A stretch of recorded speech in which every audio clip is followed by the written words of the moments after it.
Alright, so I'm going to just kind of show you, my beds have drip irrigation in them, and I've installed this so that it is hooked up to my automated irrigation system.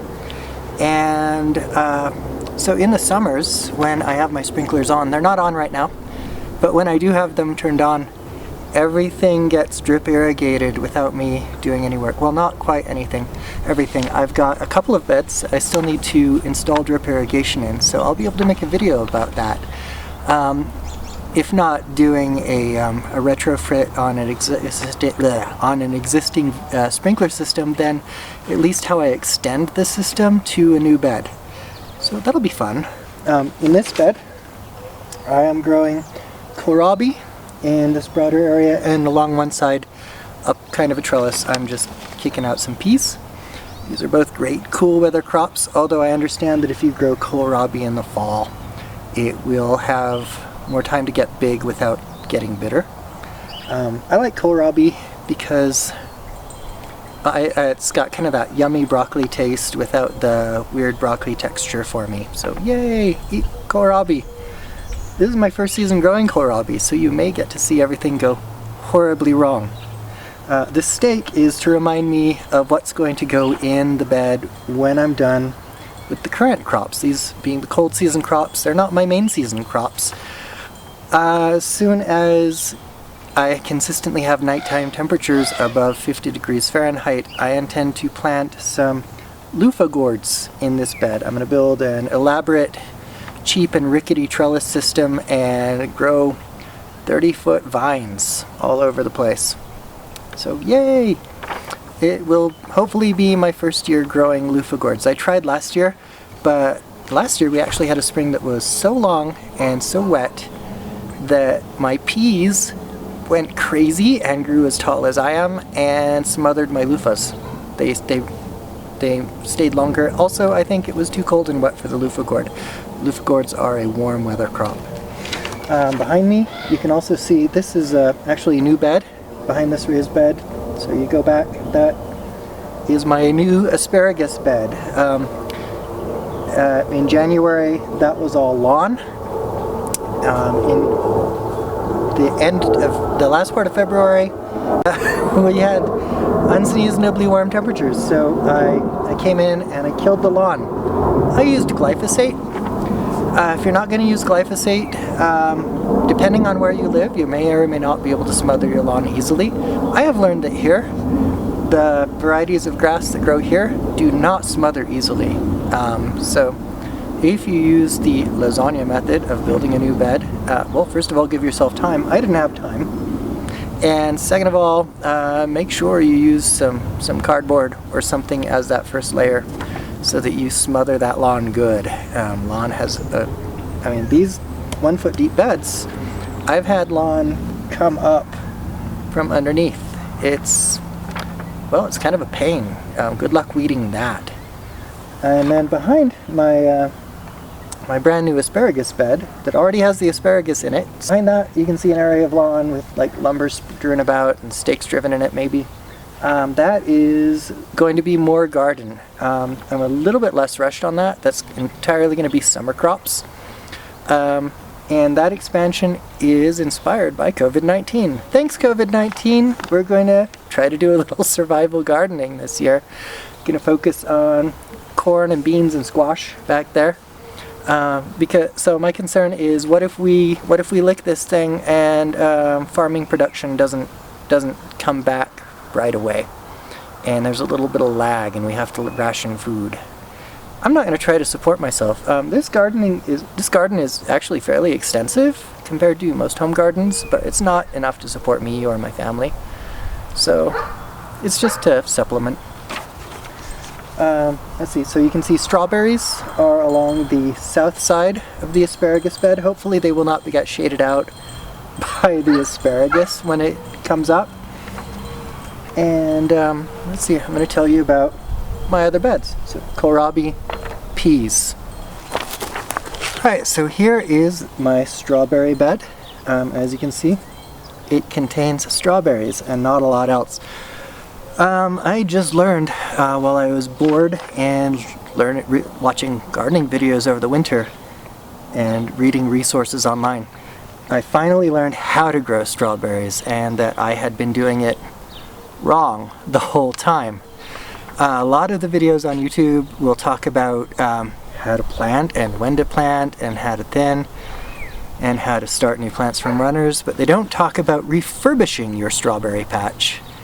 And that's what I very much needed to do. So please remind me, since I'll have plenty of time to make these videos, please remind me to do one about refurbishing a strawberry patch, or why I ended up having to rip all of this up this spring, and why half of my strawberries actually...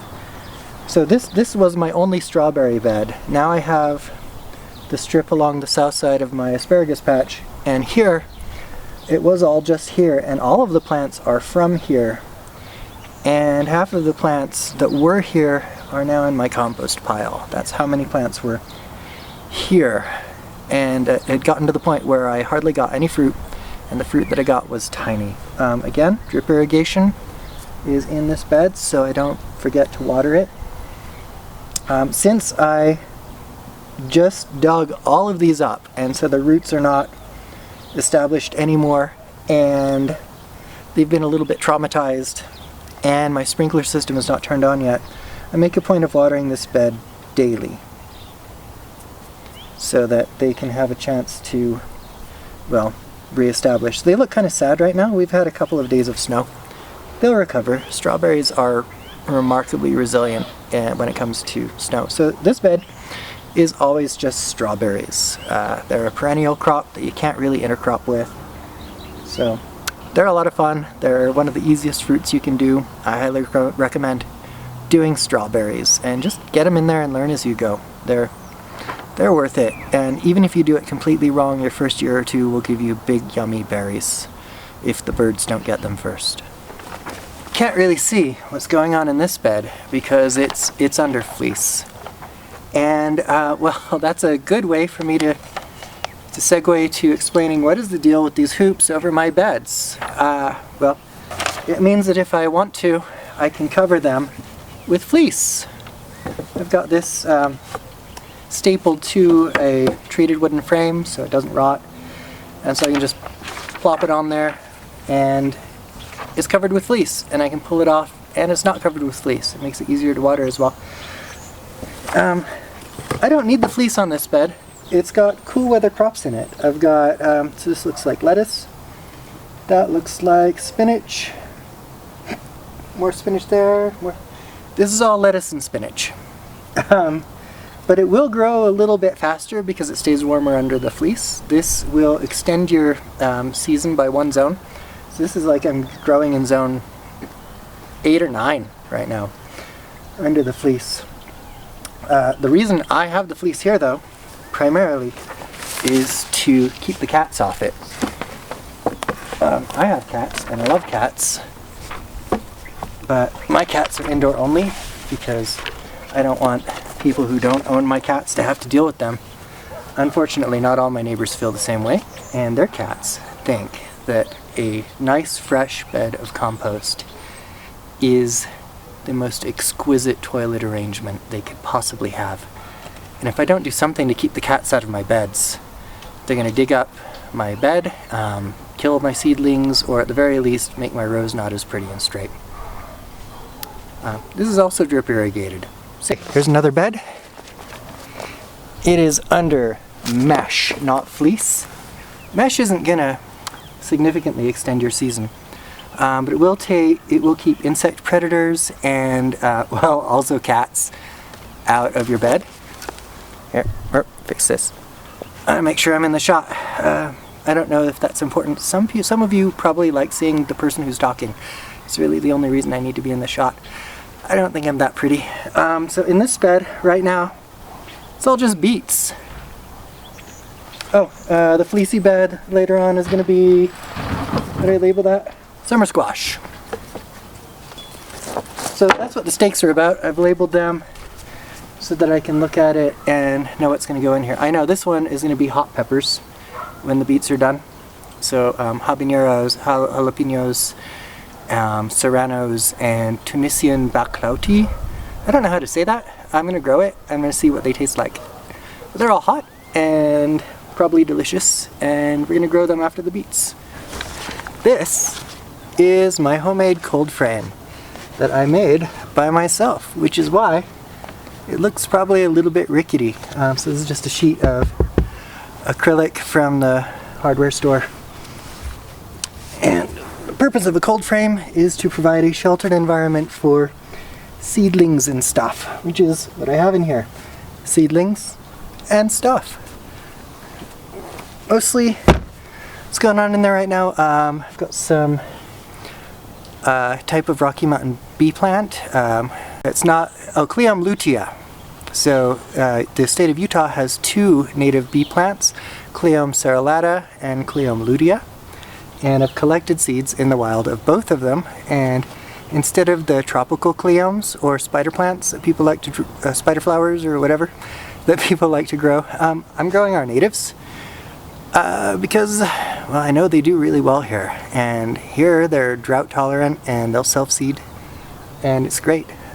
So these are going to go in my flower garden up front with all of my more exotic critters like petunias and nicotine and stuff.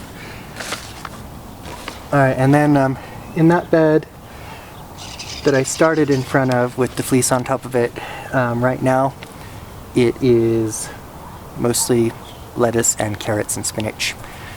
Later on it's going to be tomatoes. I'm going to have another bed where I mean, it's really not really exciting to look at, so I'm just not going to show it to you. Drip irrigation currently still not on. We're growing cilantro and more lettuce and spinach. Why am I growing so much lettuce? Because it grows fast. The loose leaf varieties are easy, they're attractive. I planted like 5 types of lettuce plus spinach. Not a lot of calories, but in 20 or 30 days I'm going to start picking homemade salads like every day. So that's exciting. My other bed I didn't show you is it's just going to be all sweet peppers. And then back in the beds that do not exist yet, the beds that are still lawn, those are going to be mostly dedicated to sweet corn and pole beans and bush beans and winter squash. So summer squash will go in a raised bed because it's not that big, but the winter squash is huge, and I don't have a suitable trellis set up right now for it, and so it's going to grow out where I have room to expand. I also have a half barrel that you may or may not see. I've even hooked that up to drip irrigation and automation, and I didn't plan on it. I was going to put something else in there, but right now I've got rhubarb in there. Hopefully I'm going to be able to dig that up when I've got a better place for it, but it should be fine. It's a lot of room for rhubarb, and it's a pretty enough plant that I don't mind putting it up on a pedestal. So you've seen my nice neat gardens that I've prepared for the season, and I think they look pretty good. What I do is I just I cut everything off at the root level, I leave the roots in the ground, and I put a 1 or 2 inch layer of compost on top. Boom, done, ready to go, and I just plant directly in that. I don't till. This is kind of a no-till garden. Of course, when I conquer the lawn and do a lot of work and use a lot of herbicides so I can grow in that this year, yeah, I'm gonna have to dig that up. But usually I find that I can be lazy and just not till. So let's look at so this will be a good project video to do with you. I've got one raised bed left that isn't ready for the season yet, and I'm going to use that for ground cherries. So it doesn't have to be ready yet. Ground cherries go in, but at the same time as their relatives, the tomatoes, go in. And right now there's still snow on the ground. Snow! So it's too soon. And so I don't have to be ready. But I'm really excited. This will be my first year growing ground cherries, and they are in the south-facing window right now. They're about this tall and adorable. Their seeds are tiny. They taste kind of like a cross between a tomato and a pineapple and I don't know, something else. They're really good. They're really yummy. I know tomato and pineapple doesn't sound yummy to everyone, But try a ground cherry. They're so good. I'll show you the bed now. Alright, so here it is. This is about 2 seasons of soil settling going on here. You see it's a lot farther down than in the other beds. Also, the drip irrigation here is kind of wonky. I'm going to fix this. The reason it's different here is that right over there, on the edge there, underneath the bed, underneath the soil, is where there used to be a sprinkler head for this zone. And so, down in the inner workings of this bed, I've got the retrofit kit underneath there, and I've got it teed off underneath. This comes out from one side of the tee, the other side of the tee goes off down there and that way, and irrigates all the other beds. This is really awkward and awful, and I'm just going to yank it out and redo it. So yeah, this is not very good, and you can see this looks like mulch almost on it. I think all these wood chips are actually from old compost though. So yeah, we'll refurbish this. You guys can come along. And this is where the ground cherries will go. I should have room for about 4 plants, and that is potentially between 400 and 1200 fruits. Ground cherries are prolific. Their fruits are very small and delicious. So let's talk about dates. In this location, I started seeding these beds on the 1st and 2nd weekends of March. It is now the last weekend of March. So the COVID drama is in full swing. This bed I had definitely had prepped and seeded on March 3rd, and that's fine. Since then we've had 3 or 4 snowstorms. We've had a few inches of snow on top of the beds and on top of the seedlings. I kind of wish that this mesh had been raised. Mostly this mesh is just on here to protect the bed from cats. It's better if you're going to get freezing and snow on your crops if you can try to keep your cover off the leaves. But everything came through it okay. It's all fine. We lucked out. We got lucky. Mostly, I just want to close by talking about raised beds versus in-ground gardening and benefits, and why you might want to choose one over the other. Raised beds take a little bit more initial effort to establish. So you don't have to build a frame. You can have a raised bed that's just a mound of earth. The primary purpose of a raised bed, aside from my own purpose, which is they're ornamental, is that they drain better. And I think I talked about that earlier. So if your soil doesn't drain well, or if you get twice or 3 times as much rain as we get here during the growing season, or even 10 times as much rain, that's not hard during the growing season, a raised bed might be for you. Also, I think, as I stated previously, if you need to build good soil on top of bad soil, or even where there's no soil, a raised bed is for you. I don't need it. In this part of the valley, the soil is actually pretty darn good. It's not that beautiful dark color. I'll have to show you. Oh yeah, I've got that bed over there. I'll show you some native soil in a little bit. I'll show you my wildflower bed, which, since it's so early in the season, looks like a slightly weedy patch of dirt. It's going to be gorgeous later. So that'll show you my native soil. This isn't what my soil looks like. This is compost that I've top dressed the soil with. I don't mix my compost in. It just lays on top, and I let the worms and the beetles and the things mix it in for me. The plants don't seem to mind. It serves as an additional weed barrier. And with the no mixing, I'm not bringing any old seeds back up from the seed reservoir to get light and germinate. So that's not a bad idea, to just not mix your compost in. It's just more effort, and I'll have to link you to Charles Dowding. He does no-till gardening, and he's more committed to it than I am. And you can see he does some side-by-side growing with tilling versus not tilling, and the results aren't any different. You just put more work in with tilling. So you don't have to till. If you want to till, do it. If you don't want to till, don't. So in the ground growing is great if you have, well, crops that take up more room that you want to build a raised bed for, crops that aren't picky about soil, crops that don't need good drainage, or I guess there might be some that require poor drainage, although I guess it's possible you could build a specialty raised bed to drain poorly if you wanted to. Or in-ground growing is best if you would just rather do it that way. Because the more traditional thing where you've got the hills and valleys, kind of the giant corduroyed look, that's going to improve your drainage too. It's almost kind of like a raised bed, a little mini oblong raised bed or hill that you're planting in. So yeah, you don't have to put all the effort into building a raised bed to garden.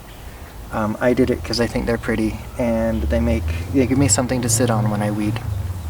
Alright, here it is. You can see that the soil here is not as dark. It's a lot rockier.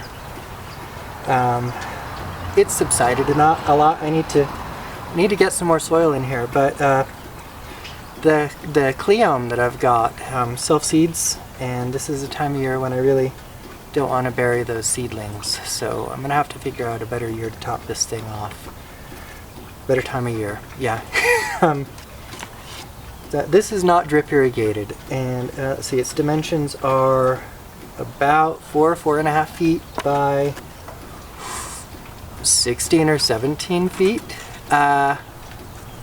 It's kind of huge, and it doesn't have to be like that. This bed is mostly so big because the previous homeowners, I think they were the original homeowners, they had well, you can maybe see the stumps right there, maybe. They had a very aggressive shrub planted here, and it was insane, and there were just trunks all over, and so we chopped it down and we killed it good because we got tired of fighting it. And this bed was built because I wanted to bury all those stumps instead of having to dig them out. That's what this is. This whole big elaborate bed here is me being lazy. Lazy can look like different things with different people. So that wood is rotting, and meanwhile I've got all sorts of fun plants in here, including some Indian paintbrush that I started from seed. Hopefully it'll bloom this year. It's hanging on back there. I'm also trying to grow some milkweed, got some native grasses, got some native legumes, got, what are those called, blanket flower or goblins. I've got Cleome serralata, those are the pink ones. So Cleome serralata grows about 4 to 6 feet tall and about 4 feet wide. So when they grow, they command this bed, and they are just covered from midsummer until the first frost. They're just covered with pink flowers that just keep growing and reblooming. You don't have to deadhead them, and they are absolute treat to all of your pollinators. You will get your bumblebees and your honeybees, your wasps, we get a lot of moths attracted to it, and of course your hummingbirds. They will all visit your cleome. I don't know about the tropical ones, I've never grown them. So hey, if you've got native cleomes where you live, plant some native ones. Why not? They're guaranteed to do well where you are, and you can be lazy. I think I'll wrap it up. I've been rattling off for a little while, and that should be a good introduction to my garden and what's going on. So on the agenda, I'm going to tell you about my asparagus and what I did and what's happening next and what some people might think I should have done that I didn't do. I'm gonna do a video where I'll tape some clips while I remake that one bed. We're gonna do laying some drip irrigation, because I want to lay drip irrigation in my asparagus bed too. Watering most of the time is a lot of fun. It's really great and it's soothing, and I love doing it manually, but you know, if you have a job to go to, like I don't right now thanks to COVID-19, it's hard to find time to water during some of the best times of day to water, and so having a drip irrigation system can help with that. I don't know if I mentioned, no irrigation in here. This is all natives in this bed, so I don't have to water them. I do have to weed, because a lot of weeds like these conditions too.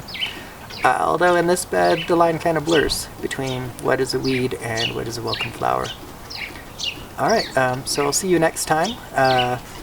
What we do next is going to depend on what is most appropriate for me to do next in this climate next time.